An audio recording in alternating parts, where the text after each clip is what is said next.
Bab 11, Upacara Kelanjutan Garis Darah 1. Diunggah oleh Baca Suara. Jangan lupa like dan subscribe, agar kami makin semangat upload lebih banyak. Apakah itu benar? Saat mereka tiba di paviliun setelah meninggalkan rumah utama, Gargit, yang telah tutup mulut sejauh ini, berbalik untuk mengajukan pertanyaan kepada Eugene. Kemudian, seolah-olah dia juga telah menunggu saat ini, Dezra menoleh untuk melihat Eugene juga.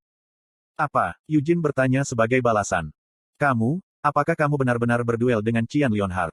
Dan menang. Iya. Mata Gargit bergetar karena terkejut dengan jawaban jujur ini. Dia mengamati Eugene dari ujung kepala sampai ujung kaki dengan ekspresi tidak percaya di matanya. Gargit Leonhardt, pada usia 14 tahun, setahun lebih tua dari Eugene. Keluarganya baru saja berpisah dari keluarga utama pada masa patriark sebelumnya. Selain itu, keluarganya tinggal di tengah hutan yang dipenuhi monster. Karena itu, sejak usia muda, Gargit sering bermain di hutan dengan menghancurkan kepala monster kecil seperti goblin. Dengan kata lain, keluarganya dapat dipilih sebagai salah satu yang terbaik di antara cabang tambahan dalam hal kekuatan militer, keluarga bela diri sejati. Itu juga berlaku untuk Dezra. Meskipun keluarganya telah bercabang dari keluarga utama beberapa generasi yang lalu, sejak zaman kakeknya, itu telah menjadi keluarga bela diri yang sangat bergengsi yang anggotanya diketahui memasuki pasukan militer kekaisaran. Ternyata, mereka berdua memiliki banyak kontak satu sama lain sejak mereka masih muda. Meskipun mereka memiliki nama keluarga yang sama, tingkat kekerabatan di antara mereka cukup jauh, dan mereka berada di usia yang sama. Karena faktor-faktor ini dan seberapa dekat keluarga mereka, pembicaraan tentang mereka akan menikah di masa depan sering dilontarkan sebagai lelucon. Secara alami, kedua keluarga mereka juga bertukar pendapat tentang upacara kelanjutan garis darah tahun ini. Tidak banyak yang diharapkan dari keturunan agunan lainnya. Jadi, pada akhirnya, diprediksi bahwa Gargit dan Dezra akan bersaing dengan anak-anak dari garis langsung. Alih-alih bertarung sia-sia satu sama lain, keduanya sepakat untuk mempertahankan kekuatan mereka dan bergabung untuk mencoba dan menghalangi anak-anak dari rumah utama. Jadi mereka menuju ke rumah utama, setelah menerima dorongan orang tua mereka. Namun, setibanya mereka menemukan bahwa Udik dari garis agunan muncul entah dari mana dan berduel dengan Qian Leonhardt dari keluarga utama. Dia bahkan berhasil mengalahkan Qian dalam satu pukulan untuk Bud, menarik perhatian Leonhardt Patriarch Chapter. Siapa sih Gerhardt itu? Mereka bertanya-tanya. Keduanya bahkan tidak bisa mengenali siapa ayah Eugene. Ini bisa dimengerti, karena ada sejumlah besar keluarga agunan yang semuanya menyandang nama Leonhardt. Di antara Leonhardts ini, satu-satunya anggota klan yang namanya dikenal luas adalah mereka yang terkait erat dengan garis langsung dan beberapa yang bergengsi di antara garis agunan. Dia juga tidak ada di pesta ulang tahun 3 tahun lalu. Gargit dan Dezra bertukar pandangan saat mereka berkomunikasi satu sama lain. Apakah kamu sudah selesai dengan pertanyaanmu? Eugene bertanya. Iya. Kalau begitu aku bisa pergi, kan? Eugene tidak menunggu jawaban. Saat dia lewat di antara keduanya, mereka berbalik untuk melihatnya pergi dengan ekspresi bingung. Mereka dibiarkan bertanya-tanya kemana dia pergi, dan mereka melihatnya menuju gimnasium terdekat alih-alih memasuki paviliun. Kamu sudah kembali. Di antara semua pelayan lampiran, Nina muncul paling cepat untuk menyambut mereka. Seolah-olah dia telah menunggunya secara khusus, dia segera menyerahkan handuk tebal kepada Eugene. Untuk apa ini? Eugene bertanya. Kamu akan pergi ke kereta, kan? Nina membenarkan. Aku menghargai ini, kata Eugene sambil menyeringai dan mengangguk padanya. Meskipun hanya 1 hari telah berlalu sejak mereka pertama kali bertemu, Nina telah mempelajari sebagian besar dari apa yang perlu dia ketahui tentang Eugene. Dia hanya perlu merencanakan seolah-olah tuannya yang berusia 13 tahun entah bagaimana telah dirasuki oleh hantu yang telah mati karena tidak bisa berlatih. Sebelum makan, dia perlu berlatih untuk membangun nafsu makan, dan bahkan setelah makan, dia juga perlu berlatih untuk membantu pencernaannya. Kapan kamu ingin mandi? Tanya Nina. Beberapa jam kemudian. Apakah kamu baik-baik saja dengan air dingin? Tentu saja, tidak apa-apa. Nina berlari di belakang Eugene. Dia baru saja menyelesaikan magangnya. Jadi dalam keadaan biasa, Nina seharusnya mengurus tugas-tugas paling rendah di paviliun. Namun, para pelayan lampiran waspada terhadap Eugene, jadi mereka tidak menugaskan Nina bahkan satu tugas pun. Berkat ini, Nina dapat fokus sepenuhnya untuk menyesuaikan rutinitasnya dengan kebiasaan Eugene. Sekarang, apa yang mereka lakukan? Pikirnya sambil menangkap 2 orang intip.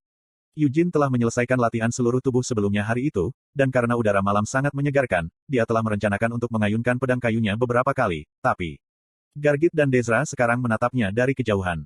Kemudian, setelah mencapai semacam kesimpulan, Gargit mulai berjalan mendekatinya. Eugene mengamatinya tanpa berkata-kata. Tanpa ragu-ragu, Gargit melepas atasannya dan melemparkannya ke samping. Tubuhnya menunjukkan tingkat perkembangan otot yang luar biasa untuk anak berusia 14 tahun. Tidak hanya itu, seluruh tubuhnya juga dipenuhi bekas luka kecil. Tanpa mengucapkan sepatah kata pun, Eugene terus menatap Gargit. Gargit mulai menghirup udara dalam-dalam dan melenturkan dadanya, memamerkan otot-otot dadanya yang lebar dan perutnya yang berkedut di bawahnya. Sambil menunjukkan arogansi, Gargit memukul otot dadanya dan bertanya, mau sentuhan. Eugene baru saja bertanya-tanya pada dirinya sendiri, apa yang sedang dilakukan bajingan itu. Tetapi ketika dia menatap Gargit, Eugene menyadari bahwa Gargit tampaknya telah jatuh ke dalam semacam khayalan bodoh bahwa mereka bersaing dengan otot-otot mereka. Tidak, jawab Eugene tanpa ragu-ragu. Dengan ekspresi kecewa, Gargit perlahan-lahan mengempiskan otot-otot dadanya yang terpompa. Kemudian dia juga menuju ke sudut dengan gudang gimnasium. Setelah beberapa waktu, Gargit muncul membawa pedang kayu. Dengan ekspresi penuh ketidakpuasan, dia berkata kepada Eugene, pemilihan senjata di gudang ini benar-benar terlalu buruk. Rasanya seperti memiliki kurang dari seperempat dari apa yang dimiliki gudang di rumah keluarga saya. Apakah begitu? Maksudku, aku lulus dari pedang kayu biasa semacam ini ketika aku berusia sekitar 6 tahun. Di rumah, saya bahkan memiliki pedang besar yang saya pesan khusus. Tentu saja, karena ini dimaksudkan untuk latihan, saya tidak mempertajam ujungnya, tetapi karena memiliki inti besi yang menembus bagian tengahnya, itu sangat berat. Petik 2. Betapa mengesankan.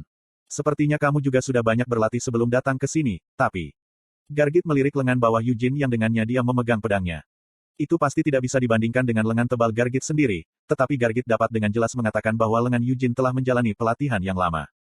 Pelatihan seperti apa yang biasanya kamu lakukan? Tanya Gargit. Kenapa kamu bertanya? Jawab Eugene dengan pertanyaannya sendiri.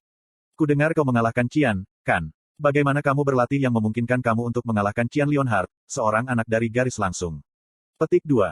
Aku baru saja berlatih keras. Itu terlalu menjengkelkan untuk dijelaskan, jadi, dengan jawaban biasa ini, Eugene kembali mengayunkan pedang kayunya. Setiap ayunan adalah gerakan dasar yang naik dan turun di udara. Saat Eugene diam-diam mengulangi gerakan ini, Gargit, yang berdiri di sana tertegun, juga mengangkat pedang kayunya. Suara mendesing. Suara yang dihasilkan oleh ayunan Gargit begitu keras sehingga rasanya tidak masuk akal untuk berpikir bahwa itu bisa berasal dari pedang kayu biasa. Itu adalah suara yang dihasilkan semata-mata oleh kekuatan otot murni, tanpa bantuan dari mana. Gargit melirik Eugene dengan bangga, tetapi Eugene bahkan tidak meliriknya sedikitpun sebagai balasan. Berapa jam kamu berlatih dalam sehari? Gargit akhirnya bertanya ketika tidak ada jawaban. Selain makan, ke toilet, dan tidur, seluruh waktu saya untuk latihan, jelas Eugene. Berapa lama kamu tidur? Setidaknya 6 jam. Aku hanya tidur 5 jam. Betapa mengesankan. Sebenarnya, saya ingin tidur lebih sedikit, tetapi ayah saya mengatakan kepada saya bahwa tidur itu seperti obat. Dia mengatakan bahwa Anda perlu tidur jika Anda ingin otot Anda tumbuh. Apakah begitu? Perbedaan ukuran antara ototku dan ototmu bukan hanya karena aku berlatih lebih lama darimu. Kami sebenarnya memiliki suplemen pertumbuhan otot revolusioner yang kami gunakan di keluarga kami. Betapa mengesankan. Kami membuat obat ini dengan bantuan seorang alkemis terkenal dari Arot. Jika seseorang belum mengumpulkan mana di tubuhnya, obat itu meningkatkan pertumbuhan otot mereka saat dikonsumsi bersamaan dengan latihan. Ada minat untuk mencobanya? Tidak ada. Ada batasan jumlah otot yang bisa dikembangkan dengan latihan dasar. Biasanya suplemen penumbuh otot jenis ini disukai oleh para tentara bayaran, tapi kualitas suplemen murahnya tidak bisa dibandingkan dengan obat revolusioner keluarga kami. Kami tidak datang dengan efek samping apapun. Petik 2. Oh. Lihat saja aku. Meskipun saya mungkin memiliki keuntungan dari pelatihan 1 jam lebih dari yang Anda lakukan, otot Anda tetap tidak akan dapat dibandingkan dengan saya. Dan bagaimana dengan perbedaan tinggi badan kita? Gargit pasti punya alasan untuk terdengar bangga saat dia menanyakan pertanyaan ini. Gargit hanya 1 tahun lebih tua dari Eugene, tapi dia sudah 1 kepala lebih tinggi dari Eugene. Bahkan mengingat wajahnya yang masih muda, dia tidak terlihat seperti anak berusia 14 tahun. Seolah-olah tidak ada efek samping. Di mana Anda turun dengan kebohongan Anda? Petik 2. Orang yang meneriakkan ini dengan nada tajam adalah Desra, yang telah kembali setelah berganti pakaian. Rambutnya yang panjang diikat menjadi ekor kuda, dan sepertinya dia mengenakan seragam latihan yang kebesaran. Tentang obat itu, setelah Anda meminumnya, Anda mulai menumbuhkan rambut wajah, keluh Desra. Jadi bagaimana jika itu terjadi? Itu wajar bagi pria untuk menumbuhkan rambut wajah. Saya suka fakta bahwa saya bisa menumbuhkan janggut. Bukankah itu membuatku terlihat seperti orang dewasa? Gargit berkata dengan bangga. Konten iklan. Tapi itu tumbuh pada wanita juga, bodoh. Desra memelototi Gargit dengan mata menyipit. Meskipun dia baru berusia 12 tahun, itu mungkin karena mereka adalah teman masa kecil, tetapi dia berbicara kepadanya dengan cara yang cukup kasar. Anda, kudengar kau menggunakan tombak saat berduel dengan Qian. Kenapa kamu menggunakan pedang kayu sekarang? Tanya Desra. Aku bisa menggunakan tombak dan pedang, jawab Eugene sederhana. Itu konyol. Kamu bisa menggunakan keduanya secara bergantian. Dan melalui belajar mandiri pada saat itu. Jika orang lain yang mengklaim ini, dia akan memberi mereka pandangan tidak percaya. Namun, Desra tidak berani melakukannya dan malah hanya menatap Eugene dalam penilaian. Lagi pula, Bukankah mereka bilang dia telah mengalahkan Qian dalam satu pukulan? Aku adalah spesialis tombak, Desra akhirnya mengakui. Itu cocok untukmu, kata Yujin. Yujin tidak berbohong. Desra tinggi untuk anak seusianya, dan anggota tubuhnya sangat panjang. Hanya mengayunkan pedangmu tidak menyenangkan. Jadi mengapa Anda tidak berdebat dengan saya? Kata Desra. Baik. Yujin menganggukkan kepalanya. Dia lebih suka Desra, yang dengan dingin meminta spar, daripada Gargit, yang terus mengatakan ini dan itu tentang ototnya. Selain itu, dia ingin tahu tentang keterampilan anak-anak ini, yang dianggap elit di antara garis agunan. Kamu juga harus menggunakan tombak karena aku akan menggunakan tombak, kata Desra. Apakah saya benar-benar perlu melakukan itu? Yujin bertanya. Daripada ilmu pedangmu, aku ingin melihat ilmu tombakmu. Tanpa menunggu jawaban, Desra berlari ke gudang. Segera, dia kembali, membawa 2 tombak panjang di sisinya. Ambil ini, katanya, menyodorkan salah satu tombak ke tangannya. Kedua anak itu segera berdiri saling berhadapan, memegang tombak mereka siap. Gargit berdiri di tengah, masih bertelanjang dada. Apa yang sedang kamu lakukan? Tanya Desra pada Gargit. Kupikir aku akan menjadi hakim, jawab Gargit padanya. Spar macam apa yang membutuhkan hakim? Spars juga harus adil, saat Gargit mengatakan ini, dia mengangkat tangannya ke udara. Meskipun Yujin tidak tertarik melihat ketiak pria lain yang terbuka sepenuhnya. Bajingan ini, tindakannya terus mengingatkan saya pada orang bodoh tertentu. Ukuran tubuhnya juga berperan dalam hal ini. Jika nama belakangnya bukan Leonhard, Yujin akan sangat curiga bahwa Gargit adalah keturunan Molon, bukan Vermont. Anda dapat memulai segera setelah saya memanggil, mulai, Gargit mengumumkan. Cepat, bodoh, teriak Desra. Seperti yang diperintahkan, Gargit menurunkan tangannya yang terangkat dengan lompatan cepat ke belakang. Awal, dia berteriak. Meskipun Yujin telah mengakhiri konfrontasinya dengan Qian dalam satu pukulan, dia tidak berniat melakukan hal yang sama kali ini, karena dia ingin melihat seluruh keterampilan Desra. Alih-alih langsung menyerbu, Desra perlahan bergerak beberapa langkah pada satu waktu, mencoba mencari celah di pertahanan Yujin. Yujin memegang tombaknya di kedua tangannya dan menolak untuk bergerak dari tempat itu. Namun, ujung tombak itu sendiri menunjukkan sedikit tanda-tanda gerakan saat menelusuri gerakan Desra. Mata Desra berkedut frustrasi. Meskipun dia cukup percaya diri dalam keahlian tombaknya, saat ini, dia benar-benar ingin mempertanyakan apakah dia benar-benar memegang tombak di tangannya atau hanya ranting yang tidak berbahaya. Tidak ada celah. Dia telah membuat segala macam gerakan dan tipuan, tetapi dia masih tidak bisa melihat celah di pertahanan Yujin. Dengan tombak di tangannya, dia seharusnya sudah bisa melihat sesuatu sekarang, tapi... Desra menggigit bibir bawahnya khawatir. Jika dia terus menunggu pembukaan, dia akhirnya tidak bisa melakukan apa-apa.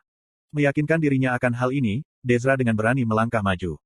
Jarak antara keduanya dipersingkat dalam sekejap. Sedikit lebih lambat dari langkah pertamanya, tombaknya langsung melesat. Ketak. Sebuah gerakan kecil dari ujung tombak Yujin membuat tombak Desra terbang ke samping. Pada saat itu, Desra memutar tubuhnya seiring dengan gerakan tombaknya. Ujung tombaknya berputar dalam lingkaran dan sekali lagi melesat ke arah Yujin. Namun, hasilnya sama seperti sebelumnya. Ketak. Saat serangan keduanya terhempas, mata Desra goyah. Hah! Dia menggigit bibirnya dan mengencangkan lengannya saat dia menusukkan dengan tombaknya, mendorong ke depan, menarik, dan mendorong ke depan sekali lagi. Tercampur di antara setiap gerakan tombaknya adalah suara teredam dari senjata kayu mereka yang beradu. Setiap dorongannya yang tegas dan menusuk dengan mulus ditangkis oleh Yujin. Dia tahu bagaimana menggabungkan rotasi, dan dia bahkan tahu bagaimana memanfaatkan mundur dan momentum, Yujin mengamati.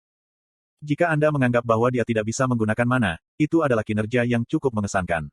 Selain itu, potensi pertumbuhannya di masa depan tidak terbatas dengan usianya yang masih sangat muda.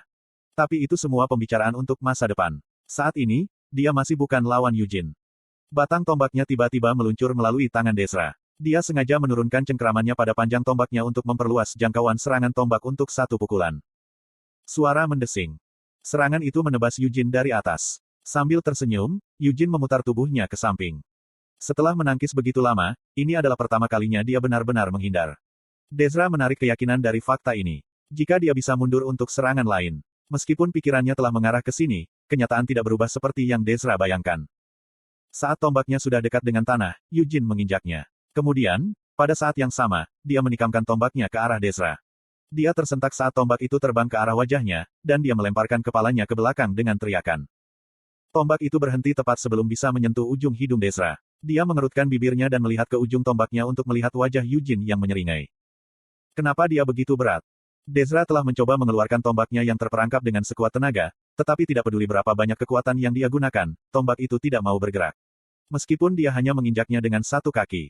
Sambil menahan air mata, Desra melepaskan tombaknya.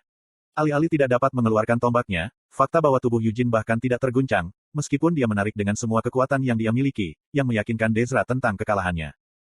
Gargit, yang telah berdiri sebagai hakim, memasang ekspresi serius dan berkata, Yujin Lionheart menang. Dezra, yang sudah merasa kecewa dan sedih, mengerutkan alisnya dan memelototi Gargit. Diam, kau bajingan gemuk. Dia berteriak pada Gargit.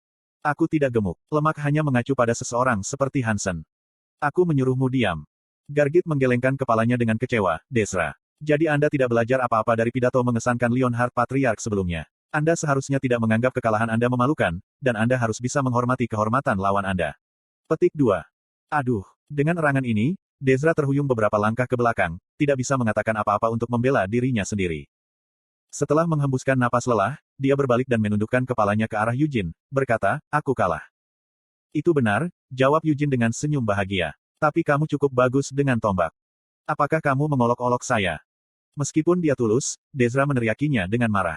Baru pada saat itulah Yujin sekali lagi ingat bahwa dia adalah seorang anak yang seumuran dengan Dezra. Jadi Yujin memutuskan untuk menutupi kesalahannya dengan bertindak seusianya. Tapi aku lebih baik, Yujin menyeringai.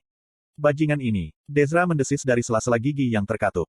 Itulah alasan aku menang, bukan? Jika itu sangat membuatmu kesal, kamu seharusnya menang. Petik 2. Diam. Yujin mencibir mengejek, kekeke, kata orang yang kalah dariku bahkan tanpa mendaratkan pukulan.